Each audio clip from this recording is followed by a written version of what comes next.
Hi guys, Scott here from Outlaw Garage. Today we've got a 911 SC. If you are going to modify a 911 SC, this is the way to do it. Take a look at this car. G'day, I'm Jean Danielle and this is my 911 SC with the turbo. Completely not stock. Not stock anymore to a certain degree. A bit of a sleeper as you try and, as they say, you know, keep it looking stock, but I don't think she even looks stock. So I think what we're going to do is we will go through the more relaxed stuff to start off with, and that isn't that relaxed, to be fair, before we get to the engine and the cab setup, because this thing, look at this. So what a monster. 1980 911 SC. Yeah. Australian delivered car. Sorry? Australian delivered car? No, it was, okay. It came out of, what I found was it came out right-hand from Stuttgart. Okay. I think they brought out a couple, drove them around, and then they switched them over to right-hand drive. And then this one ended up in England. And then from here it went over to Australia. Yeah. Came here, and then it basically sat in a garage with a heap of bird poop on top of it, where I found it about 9 years ago. It was, so you've had it 9 years, but it was pretty much a mess when you got it, was it? Yeah, the top was torn. It was just, you know, just neglected, not looked after. Body was a mess, or? No, body was straight, all good. The paint was okay, just needed a good cut and polish on the paint. And I guess it had not been run for a while. It hadn't been run. 9 Auto had done the top end, refreshed the top end on it prior to me getting it. So the top end's really good. Bottom end was fine.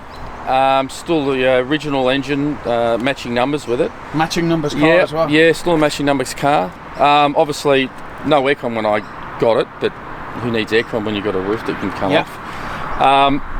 Yeah, and then slowly just started tinkering and playing around. The first things was changing the front bumper. I've still got the original bumpers, but I went with GT Racing in the States. So let's have a look at the front bumper. This does look really nice. So we went with an RSR front, just to give it a, you know, a little bit more of a stance. And the other main reason why I did that was, especially on track days, especially at Sandown, I get a lot of floating over the top of the back straight. Yeah, okay. So this gave it a bit more pressure, get more high pressure here, push the front down, get a bit more grip on the front tyres. So that was the main thing, and it worked really well. So okay, so you don't have an oil cooler not yet at the front at the moment, but not that's yet. Planned. That's next in the new year. Run an oil cooler through there, which I've got back at home. So it's just a matter of hop on the hoist and then you said the ducts the brake ducts actually help. Yeah, at the moment, anyway. at the moment there's nothing. They're not actually, you know, directed to the brakes. But I found that they're actually cools the spaghetti oil cooler, as you call it, down quite well. So yeah, okay. So they're the next things to do on it. But at the time, it's, you know, it handles fine. So colour wise, yep. So this is original white. Original white car.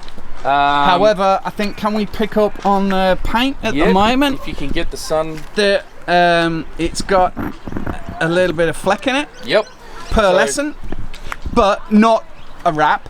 This is not a wrap. This is. But not painted. Not painted. So this is a spray. So if you ever see those videos like dipyourcar.com where they spray the whole car like a spray, but it's with a rubber wrap. The reason why, it sort of helps save the paint, especially with chips and that on track. But I also just didn't want to spray it now for the next couple of years, so sort of just watertight all the parts of the car. So then down the track, when I do decide to paint it, we can just peel this off, paint a brand new paint run on it, and it's all good. So and it just kind of peel off. Yeah, it peels off. You just don't like notice it, but when you kind of touch it, you kind of get that. Yeah. And there is a spray that you can put on, which I didn't put on this morning, which when you do put on there, it goes really smooth and it doesn't feel like a slightly sort of rubberized feel. Yeah, it does feel a little bit rubbery, but if you've got her out on track regularly and you're bombing around, then it just saves it. It just helps. Great protection for the car. So that was spray. There was 8 coats of flat white we put on it, and then we put a coat of clear gloss with Cobra Pearl, 25 grams of Cobra Pearl in it. And that just gave it that little bit of speckle. In the shade, it just looks nice and white, but then you get a bit of sun and it gives a little bit of colour change. Yeah, the pearl's really nice. It's subtle, like you said. Yeah, very subtle. You put that pearl in on a dark paint, then there's a massive difference change in it. So it's just very subtle. Tracked last weekend, so too lazy to take them off. Park it in the driveway, go and sit down and have a beer, you know.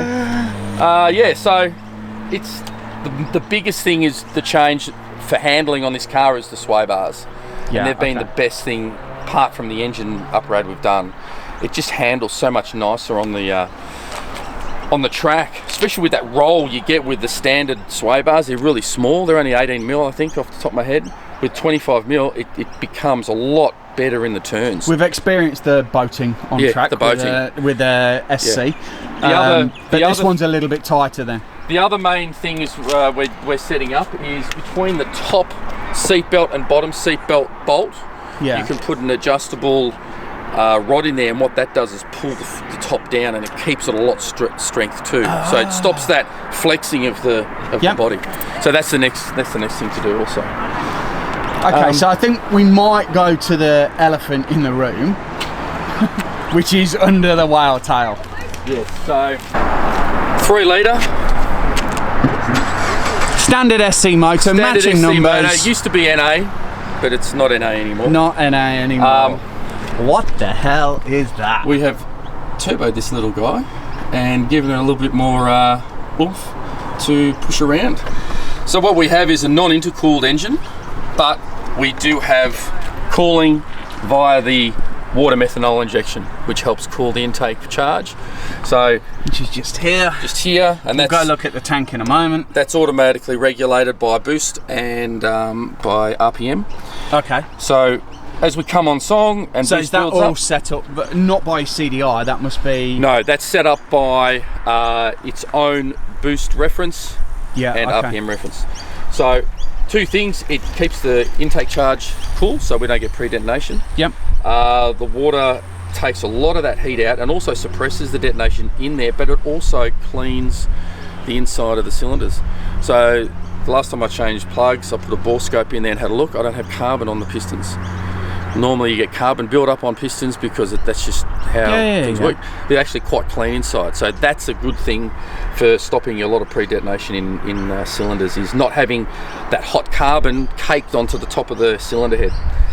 So she's nice and clean. It's like a cleaning. Yeah, so you've got the classic retrofit CDI. Yep.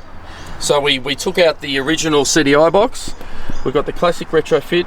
So now which has some cool features, which I have one in one of my cars. However, I haven't done what you've done, but we'll show people a bit. But you'll be doing it very soon. Yeah. We'll cover that in a moment. So the first thing this CDI box does is just gives better idling and drivability by twin sparking the sparks all the way up to 10,000 RPM.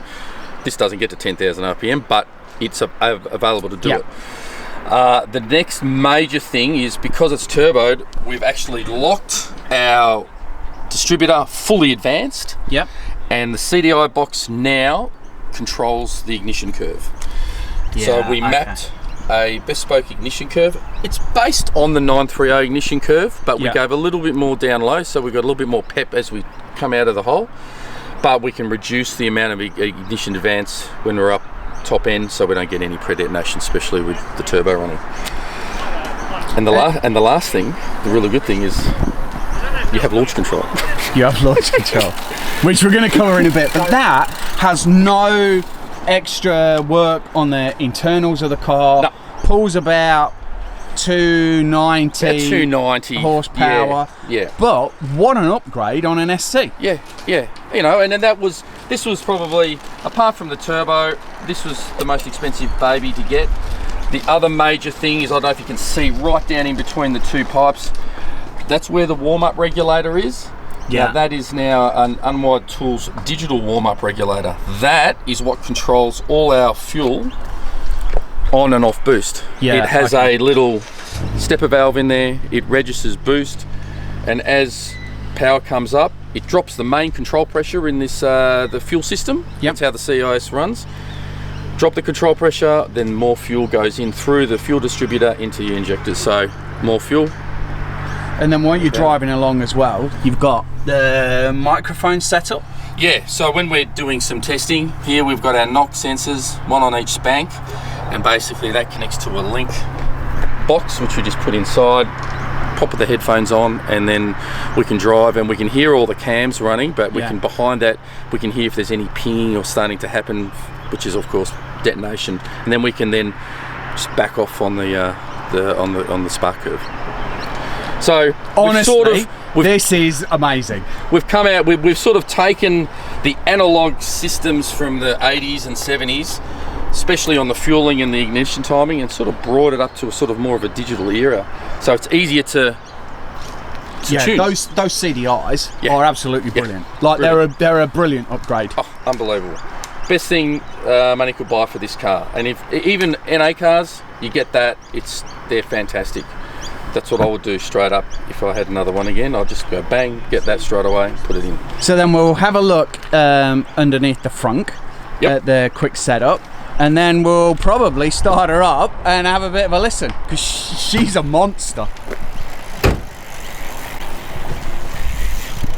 We're out here, cycling day. People are actually skiing. It's kind of weird.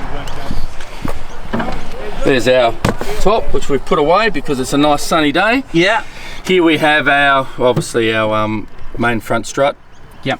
Brace, and here is our water methanol injection system. So I've just whacked it on here. High pressure stepper pump.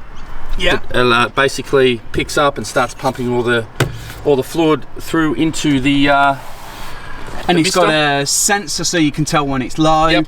But really, you were saying it doesn't really use very much. No, it doesn't. I mean, it really uses it when you're on boost. So when you've got the turbo running, that's when it starts to. So when you're cruising around and just having a nice drive, you're basically driving like an NA car. And because I guess with older cars, you're always checking oil, listening for stuff, smelling what's kind of going on, adding something extra to it. It's just something else that you've kind of got to monitor. That's right. However, gauge setup and the fact that it uses very little when you're driving around, then she's easy to kind of monitor. And it's simple. It's Is it set up so that if it does go below minimum, then your boost won't kick in? No, there'll be a light. I've got a monitor in the dash where the light will come on and tell me that there's no. And I guess you just carry some extra with you. Yeah. Or you can, if I'm out and I need to, I can just put water in there, and water will just suppress too. So the methanol just brings the octane up in the fuel. Yeah. So you get a higher octane in the fuel. The water is the main thing.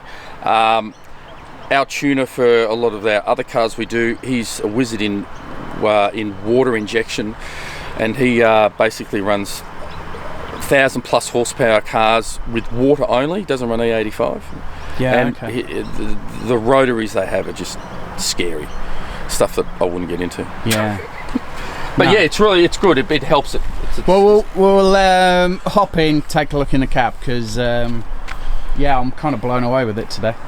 Okay, so it's a lovely, hot, sunny day in Melbourne. It was nice and sunny this morning, and then it peed it down for a little while, and now it's sunny again. Typical Melbourne weather. But we've got standard gearbox. Standard 915, Yep, so 5-speed. Yep. Which, again, 930 at 295 horsepower, 4-speed, because they were scared of the 5-speed not being able to handle it. That's great. There we go, someone's hooning off. But no, she handles it really well, and the ratios in the gears, you really feel so much more of the torque of the engine because you're moving through a little bit quicker through the gears. So twisties up through mountain stuff like that, it's you can get the boost up without having to be really long in the legs and wait for it. So second, third gear, you just through the gears and like, yep, got boost, let's change gear, keep going. So yeah, and that fifth gear must be nice, kind of. It's nice on the freeway. Yeah, sit on overdrive and just cruise along at 100, and you know it's sitting, you know, not even on 3,000 RPM. So then here we go, gauges down the bottom here. Yeah, so these are going to be redone. This is just for temporary purposes, but we have our wideband so we can see what our fuel mixture is, if we're going too lean or too rich, volts, and this is what shows us the amount of water methanol going in. Yeah. Okay. All right. Removable steering wheel. Yep.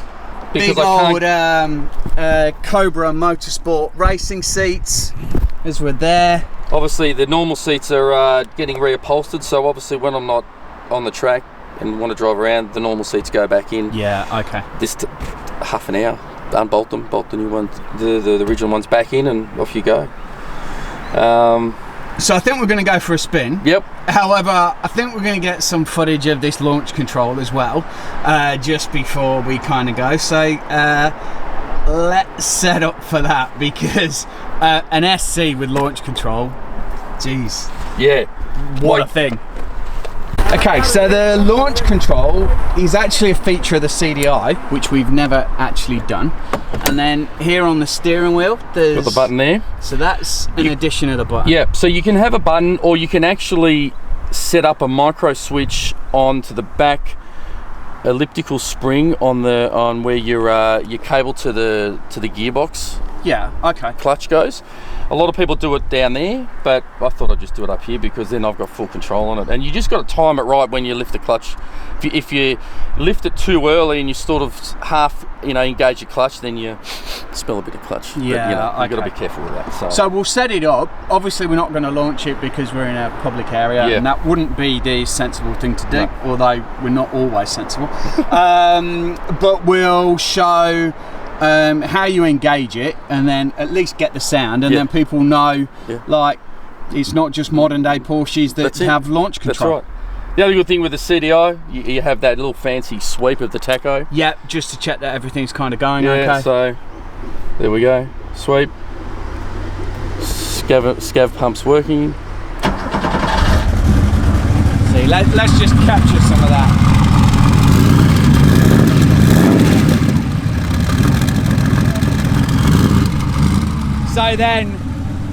So then to put it in launch, push the button. We've got to be under 1200 RPM. Yeah. And then activate the button. We come up. Yeah, and that's where you get the sound. I've set it at 3. And you can dial it in. You can dial it into whatever RPM you want to set it at. So I've got it at 3 at the moment. You can put it to 3.5 or... Which 3's pretty good. Yes, 3's fine. There's not too much stress on the engine, and then when you're going, you're off. You're off. That's right. Let's hear it one more time.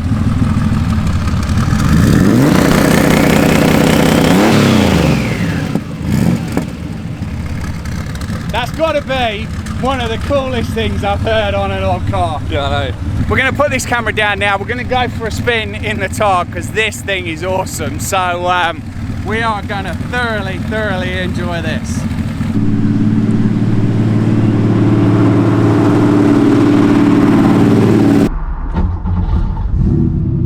So do you have to let her like sit for a little minute to get the scavenger pump? No, I just let the dial go, and then I just start it up. So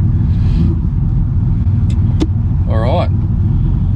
Yeah, because all the gauges and everything. Yeah, so I'm eventually going to make a sort of nicer sort of setup. But this gets a bit close to the leg, so yeah, I guess when you're hurtling around on track, that might get a little. All right. You get enthusiastic. Yeah.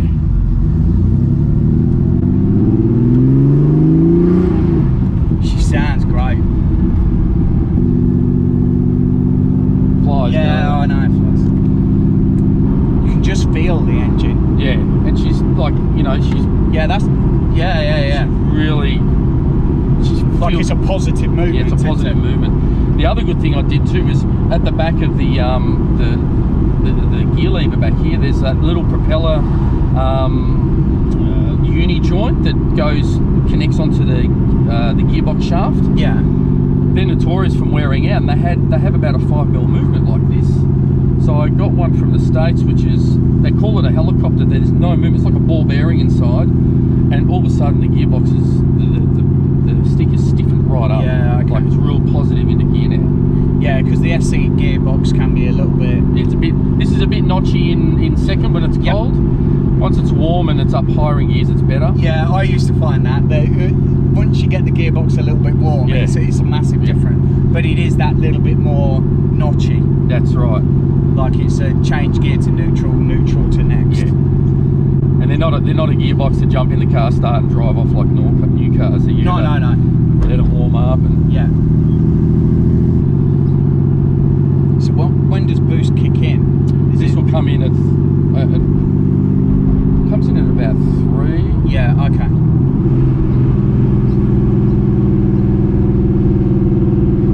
Which is kind of standard. Yeah. So.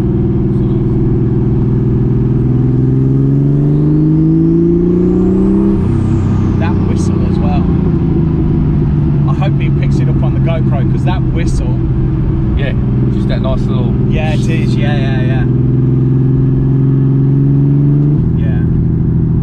but she's not a firm ride, it's not too firm. It's not super firm, it's nice. I've still got the original torsion bars in for the suspension. I would like to go and I've looked at Elephant Racing where they do all the coilovers and stuff like that, which would be nice. Is it the KW as well? Yeah. Things like that. They look like they're a nice set as well. But even with these seats, it doesn't feel too... No, it's not. It's not. Oh my God, it's really, really rough. Yeah. Stops on a dime as well. Brakes? Yep. Brakes are good. Original brakes. They get a little bit fadey after probably near the end of the session on a track. Yeah, okay. But there's some nice Willwood 4-pots that will bolt straight on. So maybe look at them down the track. I had an issue with bleeding. There was air in the line and it took forever to get it out, but I eventually got it out and they work really well. Yeah. But these brakes are great. I mean, they're so easy to... I had an old, 20 odd years ago, V-dub Passat station wagon, and the brakes are exactly the same. Little square pads. Oh, really? 2 bars, pull them out, change the pads, put them on. Nothing hard. Like replace the bearings on the front, 2 hubs, 2 bearings, 2 races. That's all there is to it. It's very simple.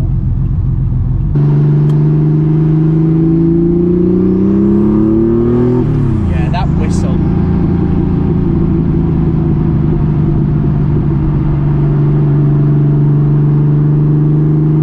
Yeah, the Lamborghini.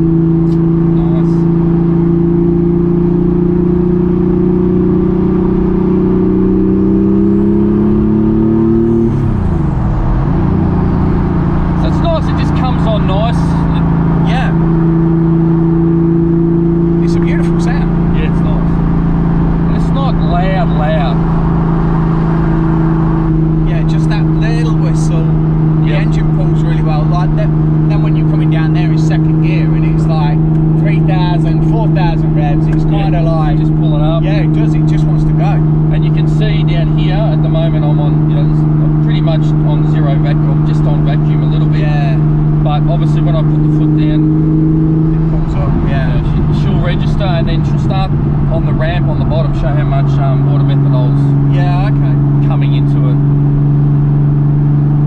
And you do... How do you find it when you kind of sat in traffic? Because I used to get like a lot of heat soak from the turbo, which would then go to the engine, which then I get like if you sat in traffic on a hot day, your engine will get hot. Yeah, look, I never really sat in major traffic with it. I'm either driving along or... I mean, I haven't really seen a drop-off in power on a hot day. Which I wouldn't have thought so with the setup that you've got. It helps. It just sort of helps cool it. And plus the turbo's hanging down underneath. It's constantly being cooled. It's not like it's in a bonnet of a car in the front. So the turbo's always got that rushing air from underneath the car. Yeah, it did seem that it was positioned differently to the 930, which then gives it a little bit more extra airflow. Yeah. Because the 931 is kind of tucked tucked a little bit more away. up. Yeah, it is, and you don't get the same airflow. No. Where on here you could see it laying underneath. It was. Yeah, it's just enough that it. And I've never. Yeah, because it wouldn't need very much. Like all of a sudden, it's in the path of air. Yeah. And that makes a massive difference. Because I'm not sure if we covered it in the video, but this is a stock 930 turbo. Yep. So. Stock 930 turbo, yeah, correct. It's not the Triple K. It's what's the name of it again? Can't remember, but it was a strange name for it. But yeah, I wanted to get that one because I knew that was the turbo designed for a 3 and a 3.2 litre. Yeah. So I knew that the compressor curve and the turbine housing was made for the size of the engine. Yeah. So I knew straight away that it's going to work. Whereas you know, you can spend countless hours trying to get the right shopping. turbo and get the right compressor sizing and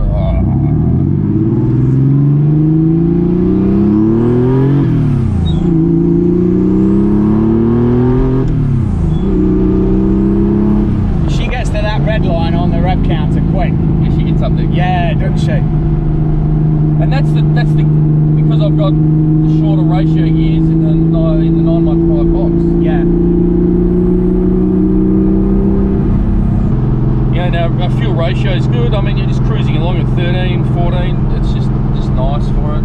She'll drop down to 12, just under 12 on boost, on full power. That's a good indicator. And then you set it up on the laptop, do you? When Yeah, you yeah. So okay. if I find that I'm coming a little bit too lean, then on the computer I'll on the particular rev and boost, I'll just increase the millisecond of the stepper motor, or the little stepper valve inside the warm-up regulator to keep it open a bit longer, which means it just drops more control pressure. Yeah, okay. Yeah, I bet she's a beast out on track. Yeah, she's fun. Especially coming down the front straight of Sandown and you hit 195, about 200, and you start to go, yeah, I'm coming into that turn one real quick. I overshot it last week. I thought I'd stab it at about the 100 metre mark. It was like 20 metres too close. I'm like, oh shit. Started to lock up, took it wide, got it a bit crossed up. Yeah, that's... Check my tyre pressures and they were at 34. I went, oh, they're way too high. So cold tyre pressures are about 24, and then they come up to 30 on the track. Yeah, and that's okay. a really good sort of pressure for them. Tyre temps about 95 degrees on the rubber. Oh wow. Yeah, nice and hot and sticky. Love that smell.